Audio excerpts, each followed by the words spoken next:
The following episode of Dad vs. Daughter is made possible by a contribution from Cool Mini or Not. This episode of Dad vs. Daughter was also made possible by a contribution from Sirenscape.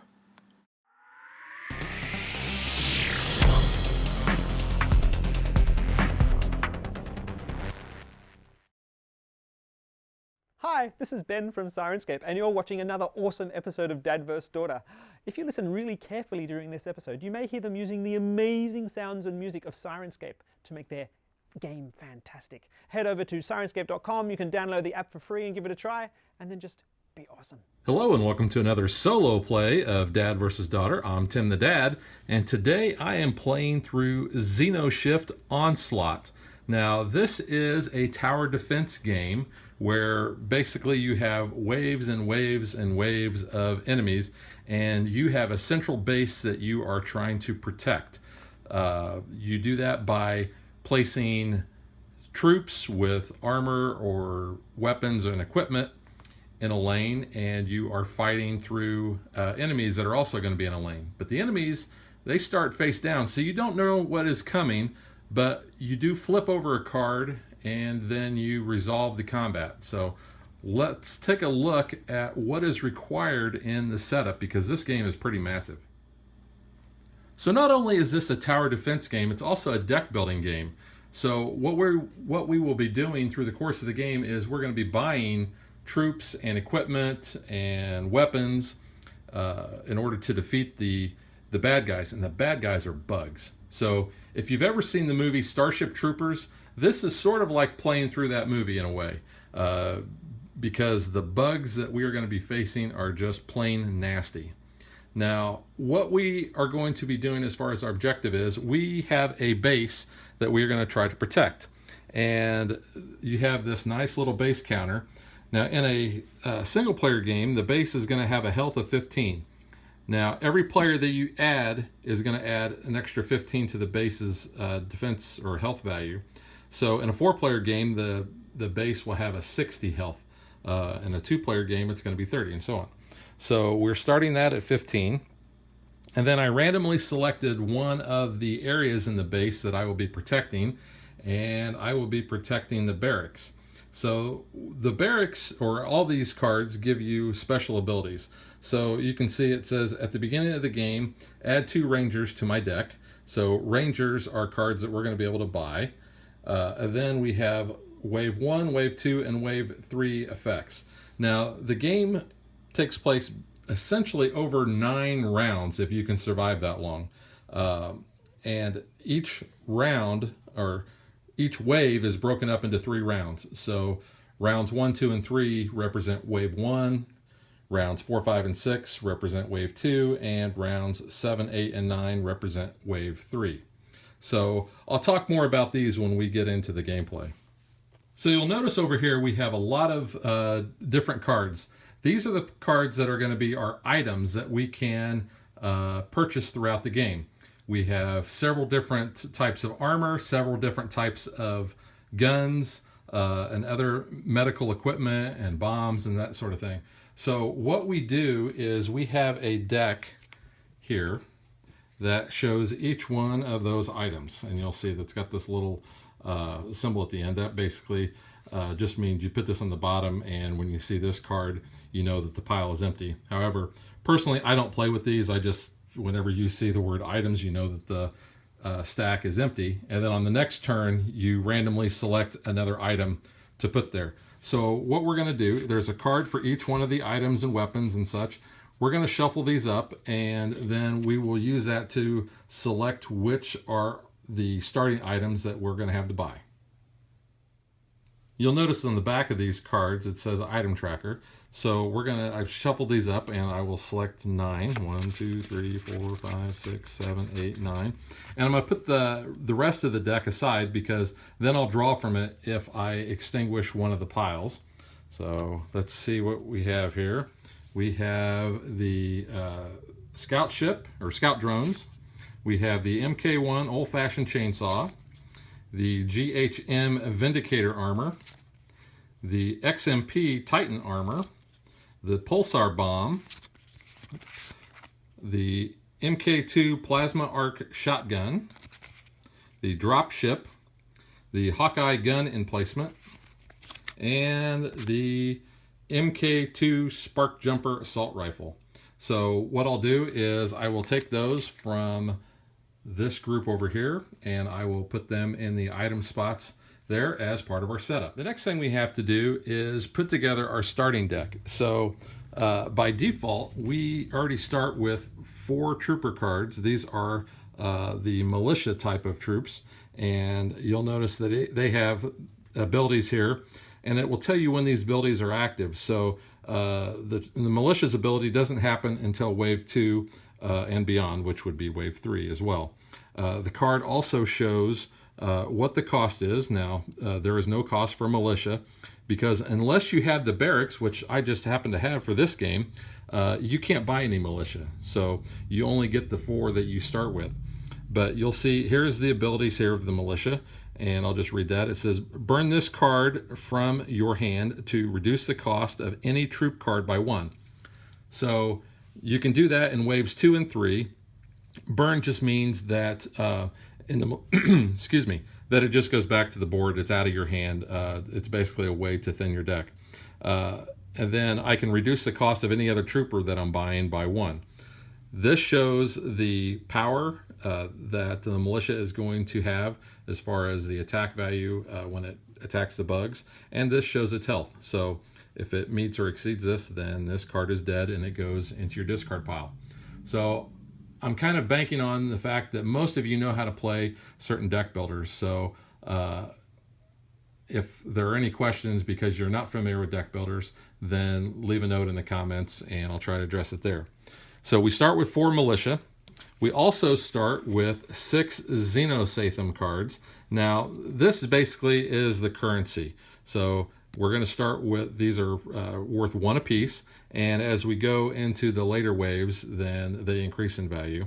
And in wave 2, we can burn Xenoshyft cards, 1 Xenoshyft cards, from your discard pile, and then we can place a 3 value Xenoshyft card in our discard pile.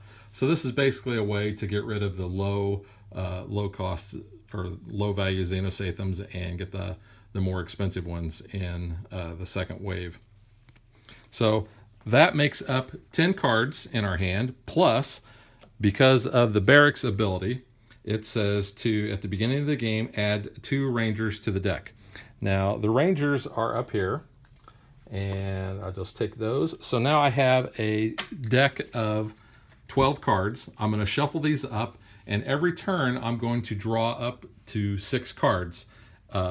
If I don't use all of the cards in my hand on a given round, I can choose to either discard those so that I can draw 6 brand new ones, or depending on the number I keep, I would draw back up to 6. So say if there were 2 cards that I kept and didn't use, then I would only draw 4, so then I'd have a total of 6 in my hand.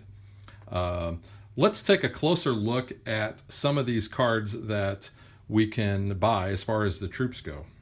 So we kind of have the low-level guys. We have the Ranger. He has an ability here that says I can burn this card from my hand to reduce the cost of any troop card by 1. So basically he has the same ability that the militia has. He's just a little stronger as far as health goes. The militia has 2 attack, and this guy's got 2 attack, but he's got 3 health, and the militia only has 1. In the second and third rounds, the guys get a little bit better. The Stormtrooper card has an attack of 3 and a health of 4. The Medic has an attack of 3 and a health of 4, but he's also going to have an ability where you can activate his ability and prevent 2 damage. And the Stormtrooper also has an ability where you can activate his and deal 2 additional damage. And then you have the Paratrooper, who has an attack of 5 and a health of 3. So he's going to be a little bit more fight to the attack, but a little weaker. And then his ability is that you can deploy this troop anytime you could play an instant, and I'll talk about that in a minute. When this troop is deployed, you may immediately equip it with weapon and 1 armor card, with 1 weapon and 1 armor card, because each troop can only have at any given time 1 weapon and 1 armor. the nice thing about this is, as an instant, what you can do if you find that you've got this card in your hand, you didn't deploy him to your lane, you could actually put him in the first spot to take on the bug that is attacking at that moment. So just as kind of a, here you go, I'm going to throw this guy into the mix. And then in in the third wave, then we have suits of armor, or basically mechs. We have the Ajax battle suit, we have the Defender Mark IV exosuit, and then we have the Hyperion assault battery. Now, I'm not going to talk about those until I get to them or after the game, because here's the kicker. I've played a lot of this solo, and I've played a few multiplayer. I've never made it past the second wave. This game is tough, and it's kicked my butt. And I know that there are people that have been out there on the internet that said, if you can make it to such and such, and you have this ability, then you'll win every time. I had that set up, and I didn't win. So it could be that I just suck as a player, or it could be that they're just so much better than everybody else. I don't know. But that's kind of been my experience. So let's talk about how combat works. So the way combat works is we have two lanes. We have our lane for the NorTec division, which you can see we have 4 spots, and I only have 3 guys in those spots. But then we have the Hive's lane here, and they always have 4 spots to begin with filled at the start of each round. Now we deal these directly from the deck, and they all start face down. So when we start combat, we look at the first 2 spots here, and we will flip over that first Hive card. Now, the bugs are kind of just like ours as far as the cards go. They have an attack value, so in this case, he's got an attack value of 2, and he has a health of 2. He also has a special ability, and we'll go over that through the course of the playthrough on what each one's ability is. They may also have a reveal effect. Now, the reveal effect happens as soon as you flip that card over, and you do that immediately before you resolve any combat. The other thing that you can do prior to combat is if you have an instant card in your hand, you can play it as well. Now, there are card types that have a little red symbol on them, and I'll just show you what those are. So this little symbol here means that this can be played in an instant. And it will also tell you, sometimes it says, this card may be played in response to reveal effects. So that's when you can play instant cards, and it tells you when you can do it. Now, there are a number of those, so I'll explain more of that when we get into the actual combat. So talking about the actual combat, when we look here, we see that I'm going to deal 2 damage, he's going to deal 2 damage. So technically what I would do is I would take these nice little plastic markers, I would put 2 damage on him, I would put 2 damage on me, and then we look and see who's still alive. He's dead, I still have 1 health. So this card would go away, we discard that, and then all these cards slide down, and then we flip the next card. And we do the exact same thing. We look to see if it has a reveal effect. If not, then we'll read through what his special text is. We'll then do our pre-combat stuff where we can play instants, and then we'll resolve the combat. In this case, he's dealing 3 damage, I'm dealing 2. His 3 actually comes here and it will kill him, but his ability is going to allow extra damage to spill over into the lane. So when that happens during combat, we'll talk more about that. What will happen is, what we really want to happen is get rid of all these bugs, or at least have a stalemate where we don't take any damage, because once all of our cards are gone out of our lane, then whatever is left here, we flip. We'll ignore the reveal effects, and we will just look at the damage. So this guy does 1, same guy does 1, and he does 3. So that's a total of 5 damage. Since we don't have anybody defending, that 5 damage goes right against our base. So what we would do is we would take our base counter here and we would drop it by 5. So we would go from 15 down to 10. Not a good way to start the game. And that seems like that's how all my games have been. So we don't want that to happen. We want to try to take out as many bugs as possible so that they don't damage our base. I'll talk about the individual items that I purchased at that time, but they all have unique effects as well. So let me shuffle up the deck here. But before I do that, there's one other thing that I want to point out. Each of the Hive decks for each wave has what they call a boss. Now the boss is represented by this symbol at the top of the card. In a solo game, we're only going to use one of these, but there is one that we're going to have in each of the Hive decks for each wave. So there's 6 bosses total in the game. We're going to randomly insert one of these into each of the decks and then shuffle those up, and we'll play those as they come out. So that is pretty much it as far as our setup.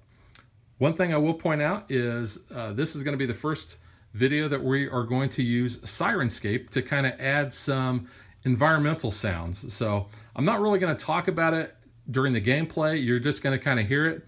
And then after I talk about the game, then stay tuned with me and I'll talk about Sirenscape specifically, the set that we're going to use. Okay, just quick, I'm just going to show you that I am loading Sirenscape up here. And we are going to go to the insectoid hive. So I'll talk more about this, but you can see this is all about fighting bugs. So this makes it very appropriate to have this during playing Xenoshyft. So I'm just going to kind of set that off to the side, and things will be changing throughout the course of the game. So we use that to kind of set the mood. I will say this can make your skin crawl. I was listening to this the other day and wow, not exactly something that you want to have in the background when you're by yourself at home and it's dark and nasty. Okay, so I've shuffled up my deck and I am ready to go. So the first thing I'm going to do is I am going to deal my hand or draw 6 cards. So 1, 2, 3, 4, 5, 6. And let's see what we've got. Also remember my barracks. The first thing it does is it allows me to add 1 militia card to my hand. So I've got 3 militia and a ranger. So I'm going to be able to fill my lane at least. And I've got 3 Xenoshyft to use. So I think what I want to do is I want to buy something with that 3. So we'll just place those over here in a discard pile. I've got 3. Do I want to buy armor or do I want to buy a weapon? Let's see, I could buy the Vindicator armor, which would give me an additional 2 health. Or I could buy the shotgun, or I could even buy the gun emplacement. The gun emplacement says once per round, this card may deal 2 damage to 1 revealed enemy. That's not bad, but I think I would rather have some armor to help keep me alive a little bit. Or I can use the chainsaw. The chainsaw, the nice thing about that is any damage that I do, it goes through to the next enemy. So I think I'm going to take a page out of Ash's playbook from the Evil Dead series and the Army of Darkness, and I'm going to buy that chainsaw for 3. So you'll see here that the chainsaw costs 3, and it is a weapon card, and it is going to give me an additional 2 attack. So it says once per round, the equipped troop may deal any damage exceeding the enemy's hit points to the next enemy in lane this combat. So that effect only happens once per round, but it's going to be a nice thing to have. So the next thing I'm going to do is I'm going to actually deploy my troops to my lane spots here. So I'm going to put that chainsaw on the ranger. So I'll put him there in that first spot. And then I have 3 militia. And if you've watched Rodney Smith's Watch It Played series on this, his son, Lucky Luke, calls the militia milkshakes, which I thought was hysterical the first time I heard that. So we're going to put the militia in the rest of our lane here. I have already shuffled the Hive deck, so we'll deal the first 4 cards off the top, and we will place them face down in the enemy lane. And you'll notice up here we have a round marker on round 1, so hopefully I'll remember to advance that every time. Oh, the one other thing I did forget is we also do get one Xenoshyft card at the beginning of every buy phase, depending on which wave we're in. So we do have this one as well. Is there anything else I can buy for one? I could buy the scout drones. I'm not really wild about them. So I think what I'm going to do is I'm not even going to use this. We paid 3 to buy the chainsaw. I could buy the Titan armor, I guess, instead of the chainsaw. That would give us an extra 4 health. That would put my ranger up to 7. You know what? I kind of like that. So what I'm going to do is, instead of buying that chainsaw, I'm going to back that up, and I'm going to buy this Titan armor. So I'm going to put that on him. So he's now going to have a health of 4. Okay, so now let's get into the Hive here. We're going to flip this card, and we have a worm host. Now, this guy is nasty. His ability says, if the enemy kills a troop, discard any equipment on that troop, heal it to full, and place it at the end of the enemy lane. It becomes an enemy until killed. So basically, he's going to take over one of our guys, you know, kind of scramble his brain and make him fight against us.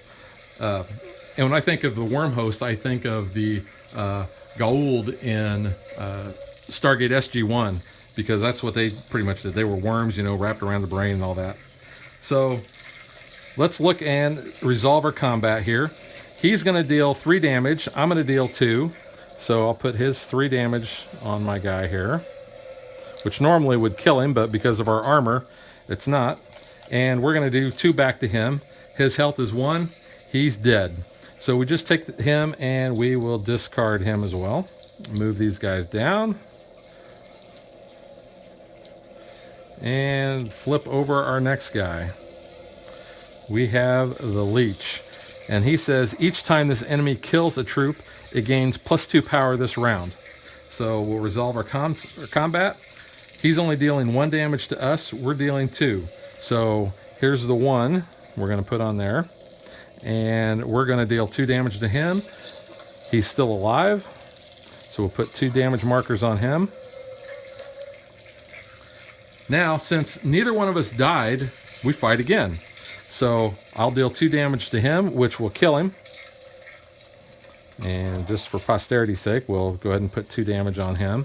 And he's going to deal 1 damage back to us, which, like I said, we're still alive. So he's dead. We get rid of him. He goes to our discard pile. We move down. So far, we're doing pretty good. Flip the next guy, and we have a Charger. Now, the Charger says this enemy deals any damage exceeding a troop's hit points to the next troop in lane. If there are none, then it goes basically to the base instead.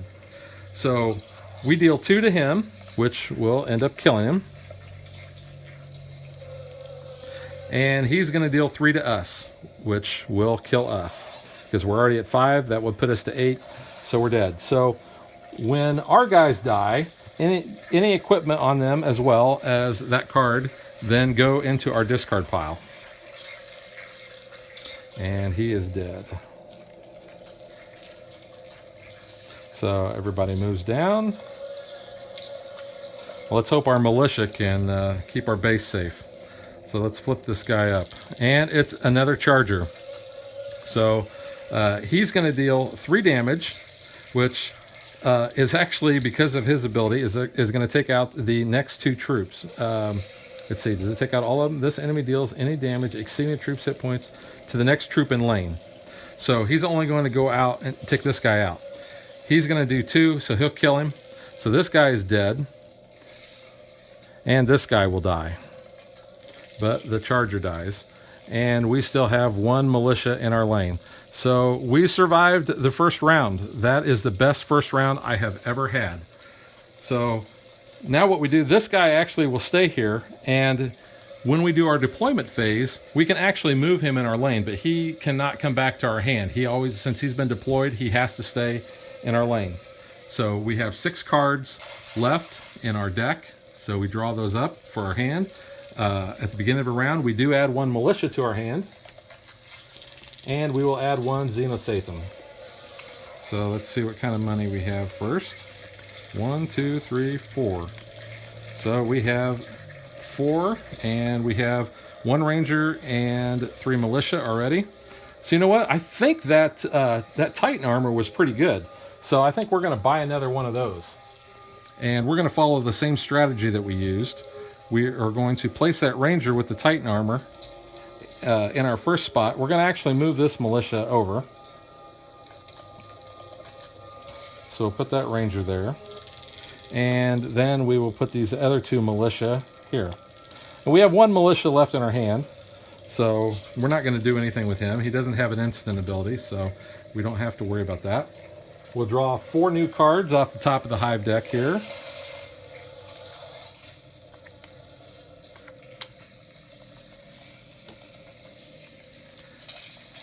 And we'll go ahead and we'll start our combat. So we have a Gatherer. He doesn't have a reveal effect. His ability says each time this enemy kills a troop, deal the base 1 damage. So that would deal directly to it. So we're going to do 2 to it, which will kill it. He's going to do 2 to us. So we'll just put 2 damage markers on our ranger here. And this guy is dead. These guys move down.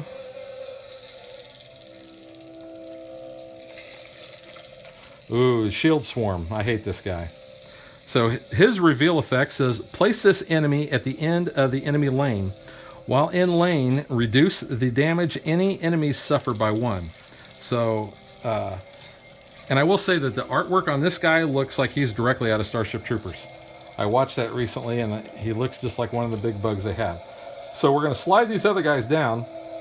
He will stay revealed, but he goes to the end of the lane, so now he's going to be protecting these guys.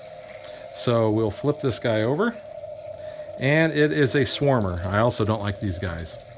So this says, the first time this enemy attacks each round, it deals its damage before the troop attacks.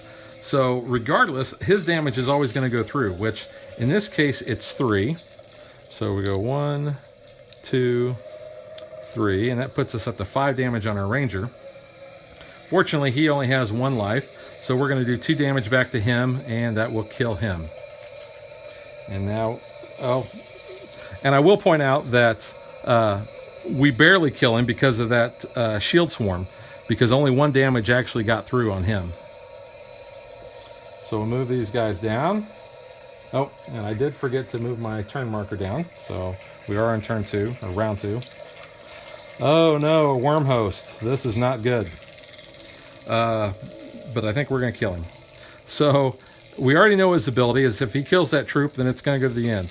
He's going to deal 3, which will kill him. So we're going to have to face him again, and we will kill him because 1 of the attack is going to go through. So 3 go on him. That makes 8. So he is dead. So his armor is going to go in our discard pile, and then he is going to go to the end of the lane of the enemies. So the worm host goes there, the shield swarm slides down, and our ranger slides here. Now our militia will slide down.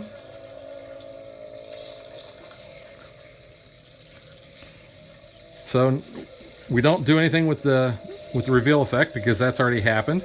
He's going to deal 1 damage to our militia, which will kill him. And we are going to deal only 1 to him because it says reduce the damage all enemies suffer by 1. So that does include him as well. So we'll put 1 damage on him, and our militia is dead. So we'll discard him. We'll slide our militia down, and we will fight again. So we're going to do 2 damage, but only 1's going to go through, which will kill him. And his 1 will kill the militia. So fortunately, the shield swarm is gone, and a ranger that is turncoat does not get any effect from him. However, he's going to kill our militia. So our militia actually does 2 damage to him, which really doesn't matter. He's going to do 2 damage to us, which will kill him. So now, since we don't have anybody left in our lane, he is going to attack the base directly. And since he has an attack of 2, that means that our base is going to suffer 2 damage. So we go from 15 down to 13. And then because he is our troop, we get rid of these tokens, and he will go back into our discard pile. So now that we don't have any cards left in our deck, actually we do, we've got that one militia, we're going to go ahead and we're just going to discard this and draw up a new 6. Okay, so we have our new hand of cards here. We have 2 Xenoshyft, we have an armor, we have a ranger, and 2 militia. So our barracks will allow us to draw 1 militia card, and we'll draw that Xenoshyft card, and we'll also make sure that our turn tracker is on turn 3. So that's going to give us 3 Xenoshyft to use to buy. I'm going to buy that chainsaw. And then I'm going to place the ranger with the armor and the chainsaw in that first lane. So we're going to beef him up and give him some fight. And then we'll just deploy the rest of the militia in lane here. They're kind of fodder. Okay, so let's go ahead and deal top 4 cards of the Hive down to their spots here. Not messing all my cards up. Alright, so we have no cards in our hand, so we're not going to be doing any instants here. So let's go ahead and flip this guy over. So it is a drone, and his ability says, if this enemy kills a troop or deals the base damage, the next time you would draw cards, draw 1 less. So instead of drawing up to 6, we would only draw up to 5. So now we have that chainsaw, so hopefully we're going to be dealing a lot of damage here. We've got 4. He's going to deal 2 damage to us. So we'll go ahead and we'll place those damage markers on the ranger. And with the chainsaw's ability, we're not only going to kill him, because we're dealing 4 damage, so he goes away, but we're also going to deal 2 damage to this guy, which is a gatherer. And his ability says each time this enemy kills a troop, deal the base 1 damage. But it doesn't matter, he's got 2 damage on him already, so he's going bye-bye. So we're really doing pretty good here. Flip this guy over.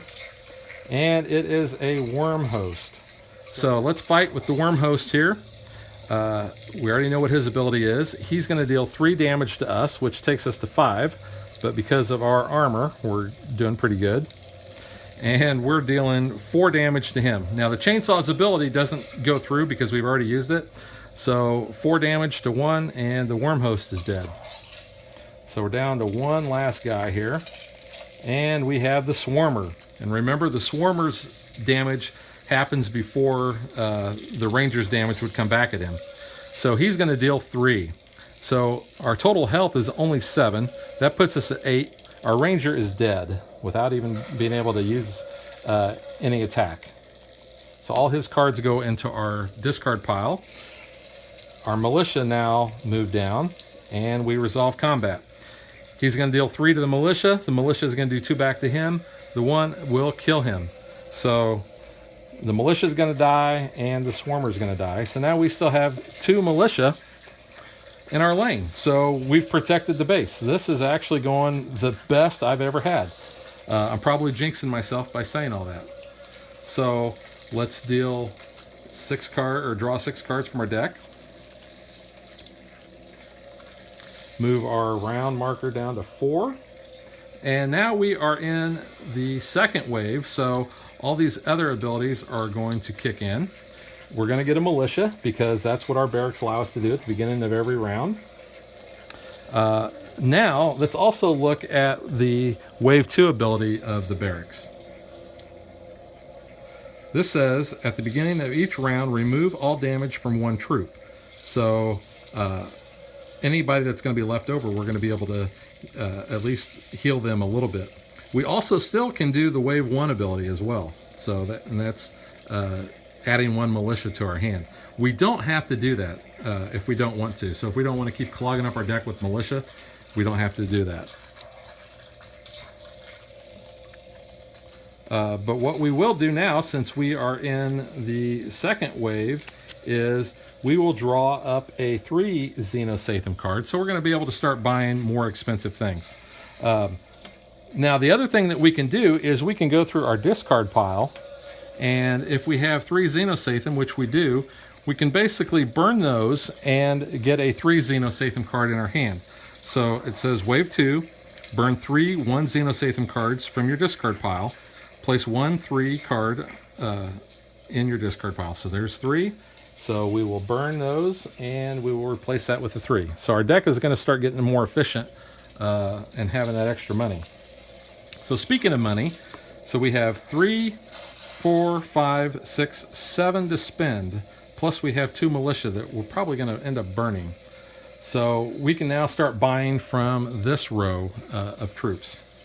So let's go ahead and let's burn these 2 militia. So we will reduce the cost of any troop by 1. So, and that ability does stack, so we can actually reduce abilities down to, or by 2 for 1 buy.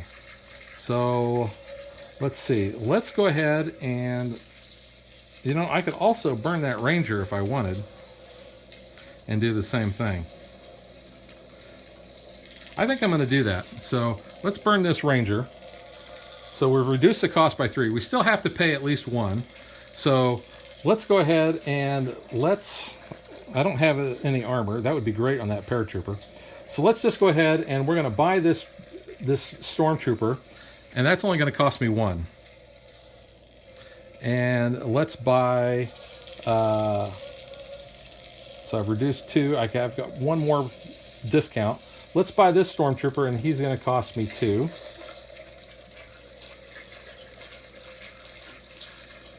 So I have 4 left if I've counted right. And let's buy this field medic.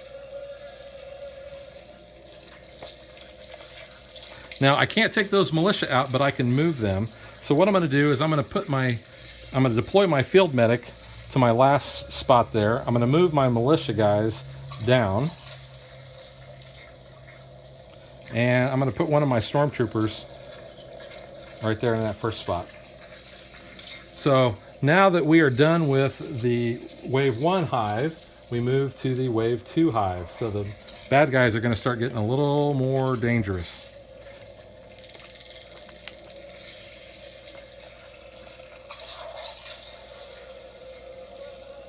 So let's go ahead and flip this guy over. The Flare Centipede. It says the first time this enemy would be killed, it is instead healed to 2 health points, which is not good because that's what he is anyway. So he's going to do 4 damage to our stormtrooper. But what I can do, the stormtrooper's ability says once per round, this troop may deal 2 damage to 1 revealed enemy. I can do that, I think, at the start before his damage goes through, before the combat starts. I could be wrong on this, but that's how I'm going to play it. So I'm going to place a marker on there to show that I've used that ability to deal 2 damage to him directly before the combat actually starts. So since this is the first time he's killed, then he basically heals himself back up to 2. And he's going to stay there because it doesn't say that we're going to move him. So now he's died once. We're going to move on to additional combat. So he's going to deal 4 damage, and I'm going to deal 3 damage. So I'm going to kill him, but he's going to kill me in the process. So we will get rid of these guys here. Actually, you know what? We've got that field medic there for a reason. So we're going to use his ability. And his ability says once per round, this troop may prevent up to 2 damage a trooper would suffer. So instead of all 4 going through, only 2 is going to go through. So let's just do that.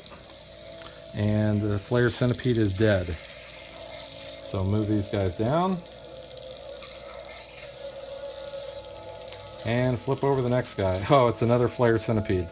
So this really is not good because remember, we've used his ability. So we're going to deal 3 to him, which will kill him, but he's going to heal himself. He's going to do 4 to us, which will kill us. So basically this guy just goes away.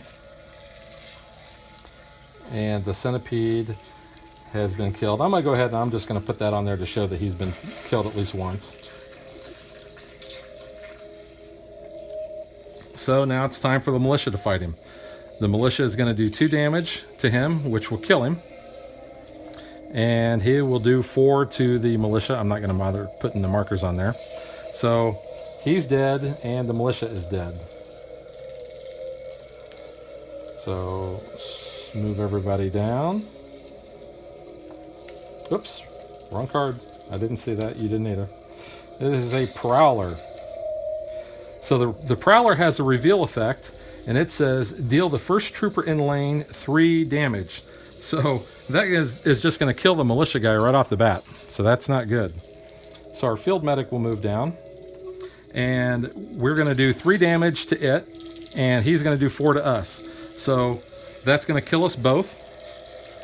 So the field medic is dead, the Prowler is dead, and this guy comes up, and he will deal 4 damage directly to our base. So our base is going to go from 13 down to 9.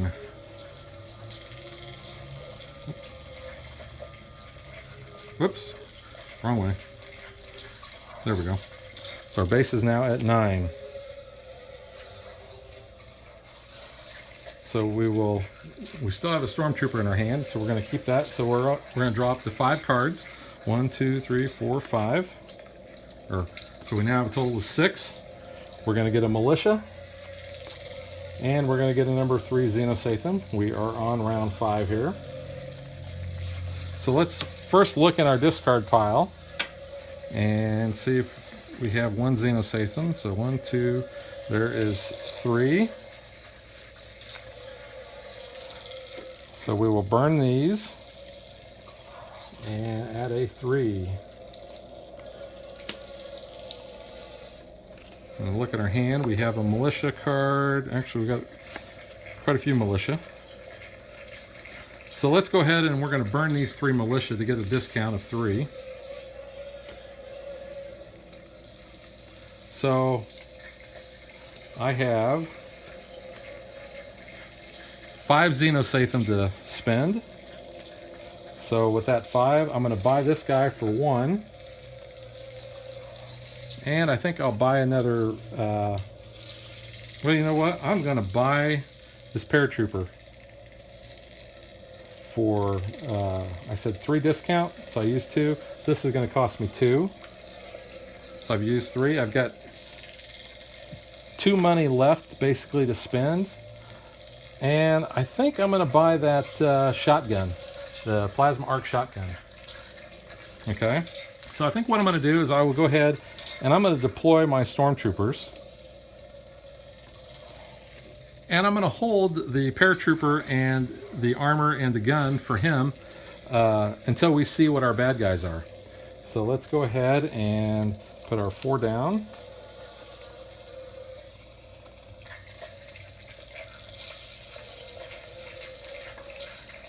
Oh, we have Havoc, and I do not like Havoc. He does not have a reveal effect, but his ability says, if this enemy kills a troop, all enemies in lane receive +1 power this round. So this is where I am going to deploy that paratrooper, and this is the only time that you can really put and change the order during actual combat, not being in the deploy phase. So that paratrooper is going to come in, and he's going to have that Titan armor, and he's going to have that plasma arc gun. The gun's effect says discard this to cancel the reveal effect of an enemy in your lane. So I'm not going to necessarily do that effect, but I want him there because he is going to be able to handle Havoc here. He's going to deal 7 damage to him, which will kill him because his health is only 3. And he's going to do 5 to us, which will still leave us with 2 life. So put 5 damage on our paratrooper there. And Havoc is dead. So we'll move this guy down. And look at the artwork on Havoc here. I mean, it's just, the artwork in this game is really cool. At the same time, it's very gross. So if you are squeamish and don't like horror type of stuff, you You're not going to like the artwork here. But for the rest of us, you're going to find this is really cool. And I'll talk about some of the artwork later. So let's flip this guy. We have a shifter. So the shifter says, this enemy fights the last troop in lane instead of the first, continuing back to front until killed. So he's actually going to attack this stormtrooper over here. So these guys are going to fight, which the stormtrooper is only going to deal 3 damage to him. So let's just go ahead and put the 3 on here. So he's going to kill the stormtrooper. The stormtrooper is going to put the 3 damage on him. So the stormtrooper goes away. Okay, sorry about that. Sophie thought she saw a shifter out in our front yard. So now we go back, and he's still attacking from the rear. So he's going to attack this stormtrooper here. He's going to deal 4 damage to it, which will kill him. And we will deal 3, which will kill him. So the stormtrooper gets killed. The shifter gets killed. And move these guys down.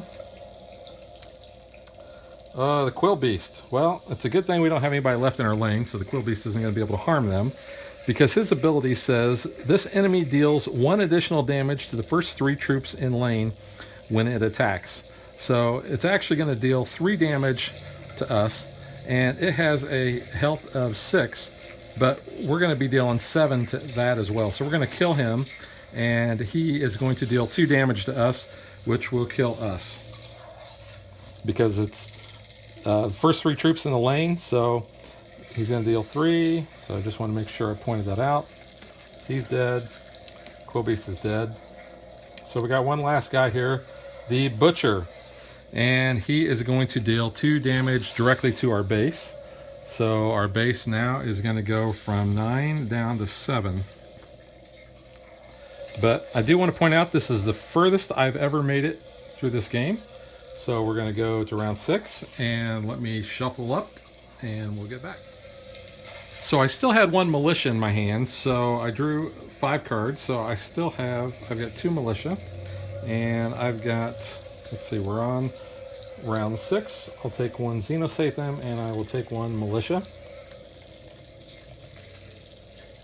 And I got to remember my barrack special ability, because I, at the beginning of each round, remove 1 damage from 1 troop, so we didn't have anybody that was still in there that had damage. So I've drawn my militia,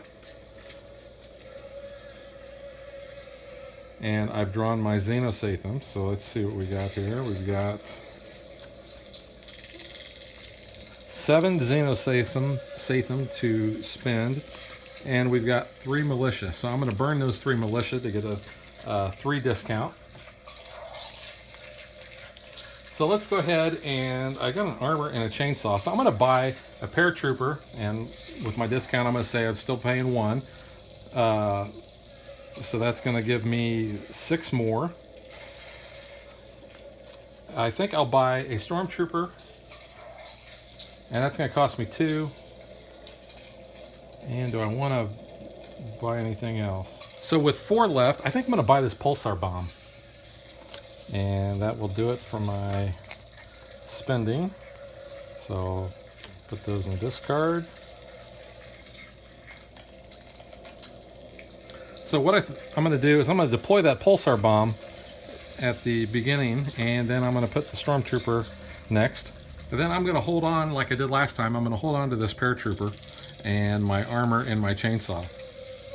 So let's go ahead and find out who we're fighting here.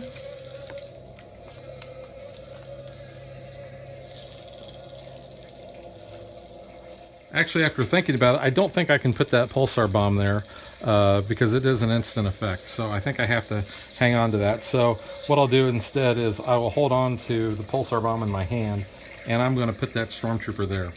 So we'll go ahead and we'll flip over and see who our first guy is. And we have the Brain Mantis. His reveal effect says, if there is a troop in your discard pile, place the top troop in your discard pile at the front of the enemy lane, and then discard this enemy. That troop gains +2 power, +2 health, and becomes an enemy until killed. Well, looking at our discard pile, we only have Xenoshyft in there, so that's not going to happen. However, I think what I'll do is I'm going to go ahead and I'm going to deploy this pulsar bomb.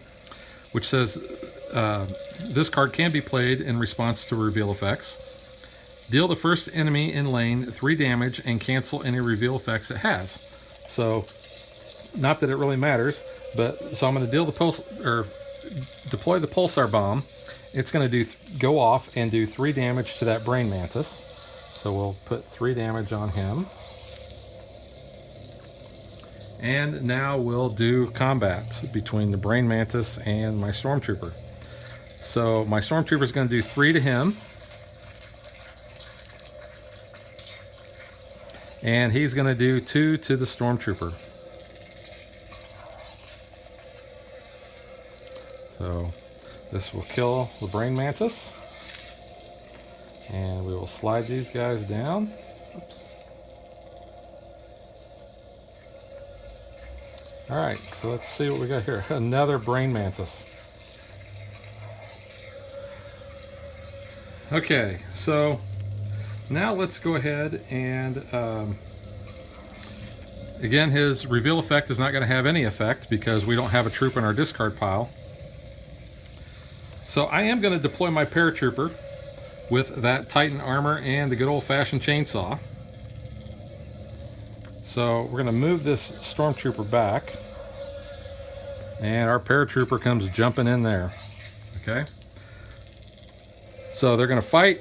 He'll do 2 to my paratrooper, and my paratrooper is going to do 7. Now 5 of it will kill him, and 2 more is going to bleed onto this guy here. So we flip him over, and he's a prowler, so he's immediately going to get 2 damage on him. And his reveal effect says deal the first troop in lane 3 damage, which is not good. So it puts him up to 5. And then he's going to do 4 damage on his attack. We're going to do 7. So 4 obviously will kill me. 7 is obviously going to kill him. So he goes away. And our paratrooper goes away. And all his goodies. And our stormtrooper moves down. So we flip this last guy. It's another brain mantis. Now, unfortunately, we will go through and we have that paratrooper. So he's going to replace the brain mantis, and the paratrooper is going to go there. The stormtrooper does have an ability. This is once per round, the troop may deal 2 damage to 1 revealed enemy. Now, because the brain mantis replaced my paratrooper was not a revealed enemy, I don't think I can apply that damage, so I'm not going to. So what I'm going to do is I'm going to do 3 damage to him. He's going to do 5. They're basically going to kill each other. But more importantly, we got through this round again without any damage to our base. So that's really good. So another monumental movement here. We're going to actually go on to round 7 in wave 3, where I've never been before. So draw up 6 cards. 1, 2, 3, 4, 5, 6. And let's take a look at that Barracks wave 3 ability here. So that says, once per round, you may deploy 1 troop card as if it were an instant. So that could help us. So we've got our 6 cards. We're going to draw our militia. And we will now draw a 6 Xenoshyft card. Now, let's go through our discard pile. And let's see what we have. We only have 1 of the 1 Xenoshyft, so that's not going to help. And you have to burn 3 of the 3 Xenoshyphms, so that's not going to help either. So we're not going to be burning any cards there. Looking at our deck here, we do have a Ranger that we could burn. We have 1 Militia. So let's go ahead and burn both of those to get basically a 2 discount. And we will take a 6 Xenoshyphm. So total we have 6. Oops, I'd already drawn 1. So we have 10 to buy, and we get a 2 discount on a troop. So, wow, the exosuit has a health of 3. So I'm going to buy that, and that's going to cost me 4, which will leave me 6 left.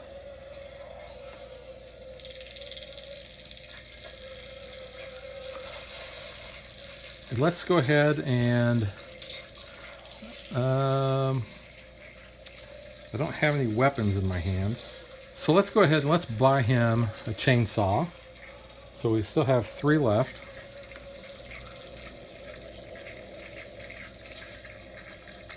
And do I want to buy any armor? You know what? Let's go ahead and let's buy this Vindicator armor for 3. So that cost me 4 and that cost me 6. We had 10, so we're all good there. Oops. We'll discard those. Put these up in our hand here. So let's go ahead and deploy like this. Let's put our Stormtrooper, and let's put,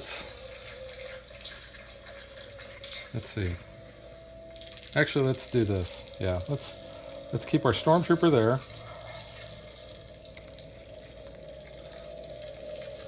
Let's put our exosuit guy next, and our field medic there. Now, we have our paratrooper, our chainsaw, and our armor. So I think what we'll do is we're going to hold on to these because we kind of like using that paratrooper ability. I mean, we could just deploy them there, but we don't know what our enemies are going to be. So let's just kind of figure that out when it happens. So let's get rid of those Hive 2 cards, or the Wave 2 cards. So get 4 cards of Wave 3, which have never seen the light of day. And we will place those in their spots. Now these guys are going to be really bad. So I have a feeling that things are really going to heat up a little bit here. They're going to get mean and nasty. So we have the Hydra. The Hydra says the first time this enemy would be killed, instead place it at the end of the enemy lane and heal it to 4. So it's got a power of 8, or a health of 8. So that is not good. That's really going to take some doing to kill him. So let's go ahead and let's deploy our paratrooper. So let's move everybody down. That paratrooper's coming in with the armor and a chainsaw. And the armor says, when this troop is killed, deal 1 enemy in your lane damage equal to half of the troop's total hit points. So, and round up. So when this guy dies, this armor is basically going to go off and it's going to deal 3 damage. So that's nice. So I have no cards left in my hand. So now let's do some combat. So he's going to do 5 to me, which would kill him, but I'm going to use that exosuit and that ability. And it says once per round when a troop is dealt damage, this troop may suffer up to 3 of that damage instead. So there's that I've used once per round, and I will put 3 damage markers on it.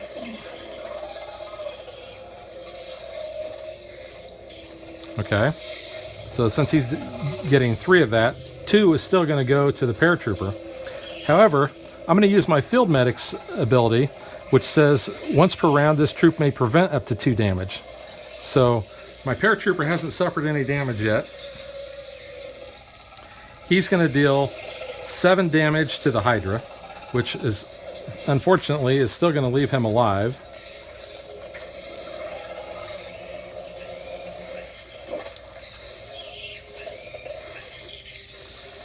And it says the first time this enemy would be killed, instead place it at the end of the lane and heal it up to 4. So now we're going to fight again. He's going to do 5 to me, which unfortunately will kill me. But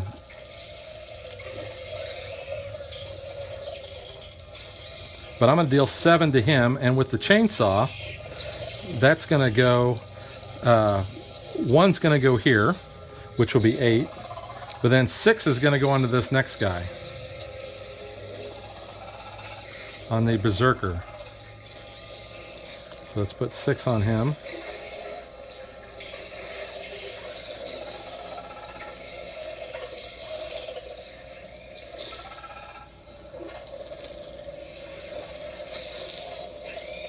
Now, since he died, that armor ability is not going to happen because this guy's already going to be dead too. So we're going to dispose of these guys. And this guy's going to heal himself back to 4.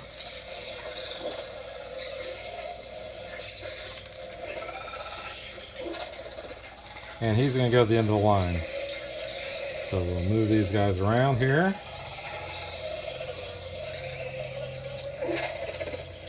And move the stormtrooper down.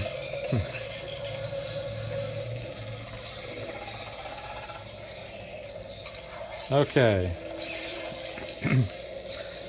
The Berserker's ability says this enemy gains additional power equal to the total amount of damage on it. Oh no! That's actually horrible. Because now his damage is going to be 12 that he's going to be dealing. So that stormtrooper is really going to die. But it says once per round, this troop may deal 2 damage to one revealed enemy. So he's going to use that ability since this is a revealed enemy. So this is before combat, and he's going to put that on there, which will kill the Berserker. So that that 12 damage is actually not going to happen.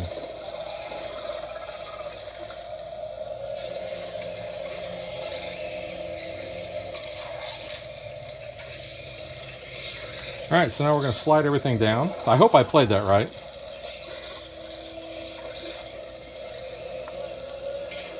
And we have the Swarm Caller. Now, this guy says if this enemy is attacking and isn't killed, or it attacks the base, immediately discard it and add 2 enemies face down to the end of the enemy lane. So, here's the bad thing. He's got a health of 10. He's dealing 2. Which 2 will not kill our stormtrooper. So the damages that we're going to do back to it is going to trigger this effect. It says if it's attacking and isn't killed, so we're not going to kill it because it's got a health of 10, immediately discard it and add 2 enemies face down to the end of the enemy lane. So this is going to go away. This will move down.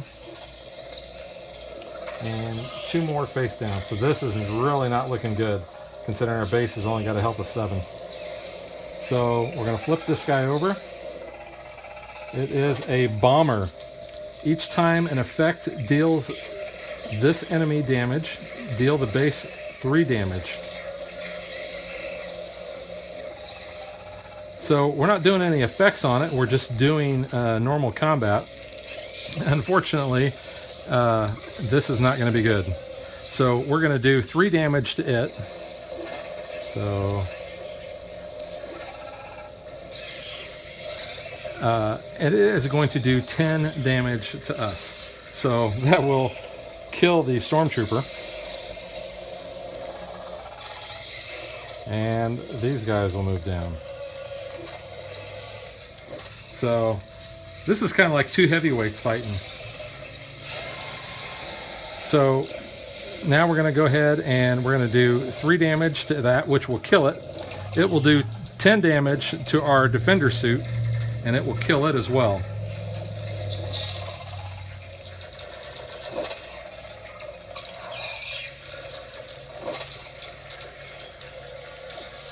And we're back to our lowly field medic. And unfortunately, it's going to deal 3 damage to the Hydra. The Hydra is going to do 5 and kill us. But this is still going to have 1 life left.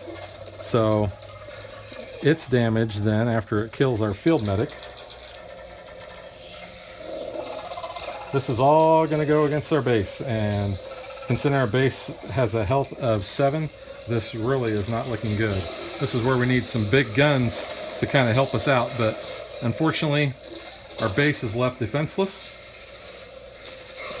And it's going to have 5, 9, 13 damage that's going to go against our base. Our base is only at 7. That's right, our base has been overrun and destroyed. So, I don't like giving trophies to bugs, but I think we have to in this case.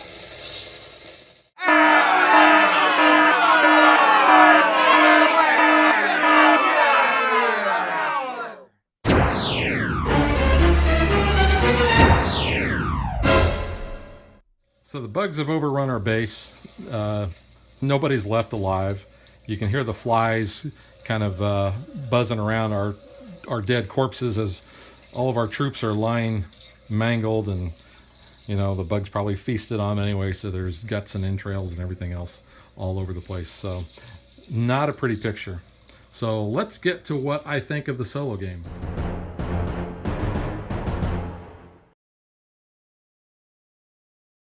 Okay, as deck builders go, I will say that this is probably not my favorite. Of course, my ultimate favorite is going to be Marvel Legendary. And this kind of has a very similar feel. Actually, it feels more like Legendary Encounter, which is about the Alien movie. This feels somewhat similar to that. The game itself is cool. From the artwork, I like the nice components, these plastic chips. Those are nice. Some of the artwork is, like I said, really good. The bug stuff is a little more on the disturbing side, and they're supposed to be. I mean, look at this neurosting scorpion. I mean, that big old head on there, or I guess it's just a scorpion is stinging the guy on the head. But you know, he's got blood dripping from his mouth and everything. This is, you know, a horror type of game, so definitely not really suited for young kids. It would probably give them nightmares. But you know, look at some more of the art here. There's the shocker, this bomber with these little bugs. You know, that looks kind of cool. They're little spiders. The swarm caller, the berserker.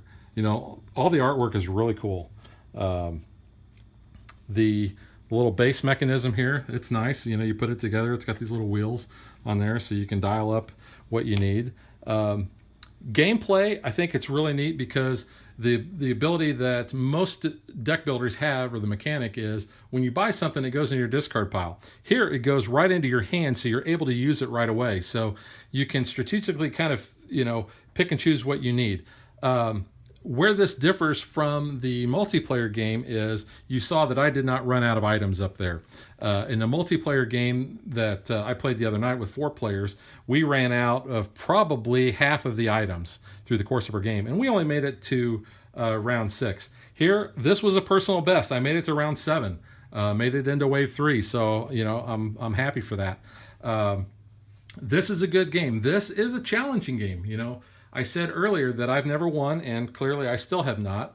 And there are people on the internet that say that this game was too easy. Again, I just suck, I guess. But this is a hard game. It's a tower defense game, so if you like those, if you've played those on a mobile app or whatever, you know, you like that sort of thing, that's basically what this is. Endless wave of enemies, it seems, or at least up until wave 9, if you can make it that far. But it's really cool. This game offers tremendous replay value because if you look, like I showed you, you have all these different equipment cards that you're going to use. And in a solo game, you know, I only went through 9 of them.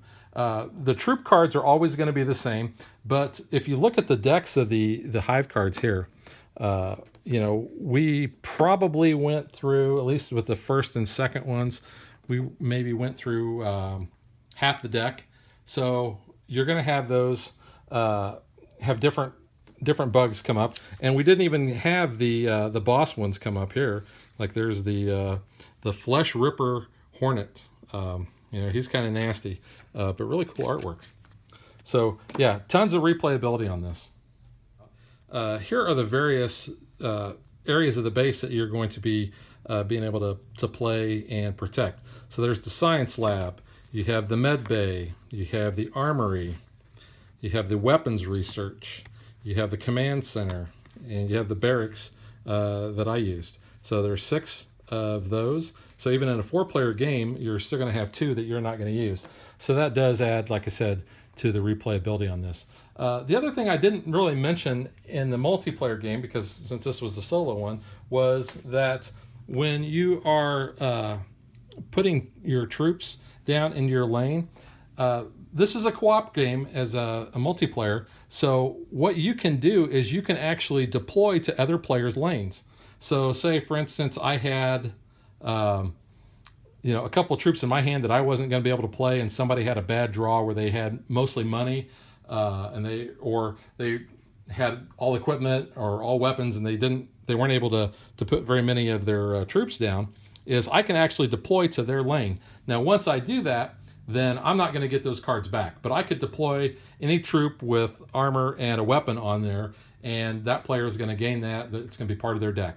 So now I know I covered the components a little bit in the unboxing video, so if you want to see more about that, be sure to check out that video. But like I said, the game plays up to 4, so you get 4 of the enemy lanes, you get 4 of the NorTec lanes, which are you get your base counter, and the player mat, or not the player mat, but the resource mat that you get your troopers is really cool because it shows you exactly where each one of it is. I mean, it's the same artwork as what is on the card, so that's neat. And then the insert itself, I'll show you what that looks like here. It's got a slot for every card. Good or bad, I don't know. I mean, it kind of makes it a little bit more time consuming because you got to pull all these out and put them back in to the individual slots, and you can't really read the cards very well either. So it's both a pro and a con on that. It's neat because, like I said, they're all there and you can just pick those out. If you know how they're all in there to begin with, if you made little dividers or something that would easily identify what those are, that would be neat. So like here is all the item cards, and then here are the Hive cards, the money cards, and then the all the starting, or the troop cards that we can buy. So that's kind of neat. Plus there's baggies for the markers, or there's 2 wells that you could, if you didn't want to use the baggies, you could put them in there. I actually use the baggies because I found that even when I have the box on, everything in here, and even with the box lid on, when I've been transporting it, you know, the box shifts. Sometimes I've had some of the cards pop out. So I just leave those in the bag so I have less of a mess. So that is it for the insert. And before I forget, I did want to show that the insert does have grooves here, so all your lane boards will fit right in there. So that looks pretty nice. I like the game. I would recommend it. It's from Cool Mini or not. And now stay tuned, and I am going to talk about Sirenscape and the environmental sounds that you heard as background in the video. Okay, first off, I want to say thanks to Ben over at Sirenscape for doing that awesome intro for us. But let's take a look a little closer at this insectoid hive sound pack that is available from Sirenscape. So you can see, if you're not familiar with the way Sirenscape works, I'm not going to go into too much detail on that, but you'll see that there are a lot of different little noises that go and make up each individual little thing.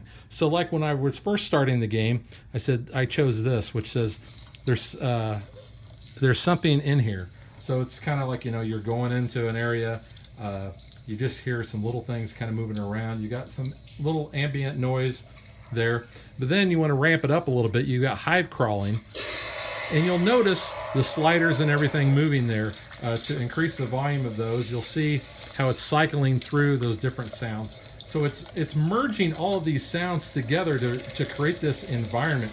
It's really cool. I really appreciate what this brings to the game, and especially in a solo game. You know, you could be sitting there and things are kind of dry. It almost feels like you're playing solitaire. But when you've got this this background noise, I don't want to say noise, but these background sounds, it really kind of puts you in there. You also have this critters everywhere. You can hear, you know, things are ramping up a little bit more. You notice how everything is kind of everything's kind of coming to life. Extermination mode. So the troops going in there, you know, I wish that's what I would have been doing in the game, is exterminating all these bugs.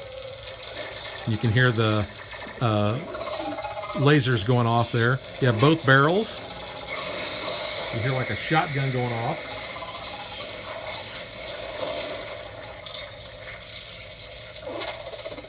You've got a can of exploding raid. So this is, you know, you're into the thick of the battle here.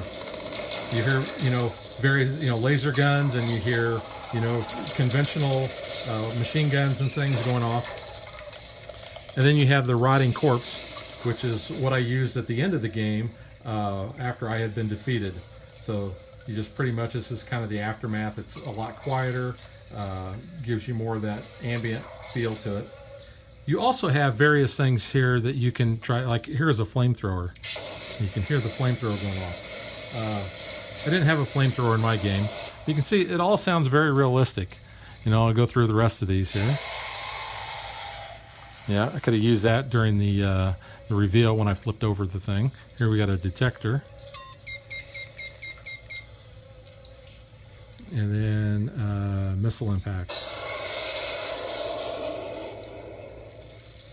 And then you have some other sounds down here. You have a distress signal. You have a scanner.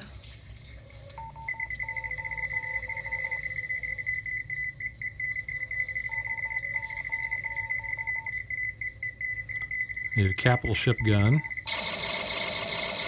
That's really kind of cool. An explosion. A blaster impact. Laser shot. The Wilhelm scream. Should have played that when all of my guys died. And then the flamethrower here. Oops. There we go. And as you're playing this, you can also move some of these sliders down yourself. And you can kind of create your own custom sound if you want. Or whenever you click on one, you'll notice all the sliders will start moving back to what their defaults are. So it's really kind of cool. There are a ton of different sound packs that you can get with this. Here, I'll just kind of go through what each one of these sounds are. You have music for creepy things, cave ambience, critter movement, tiny winged critters, large winged critters, skittering ones, critter talk, hissing of the third kind, shrieking critters, the walls are slimy, the floor is moving, and lasers. So all those things help make up all the different ambient sounds that you hear. Now, I do have some other games that are going to be coming up that I'm going to be playing solo on. And let me pause that so you can hear me better. But I'll be using other packs, and I'll go through those as well. One of the things I didn't point out on this is you might have noticed that when you switch between different sounds here, it seamlessly blends everything together.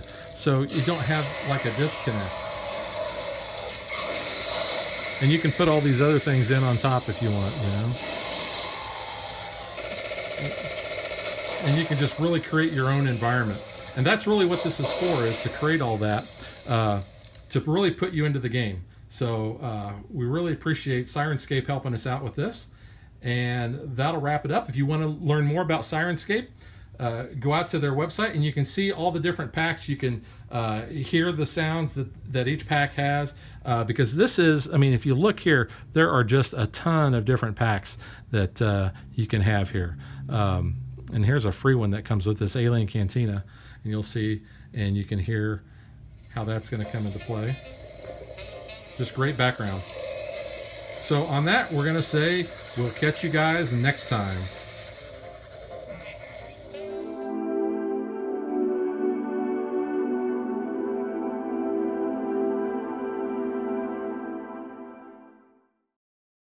Like and follow us on Facebook to stay current on our show schedule, sneak peeks at future shows, and to interact with us.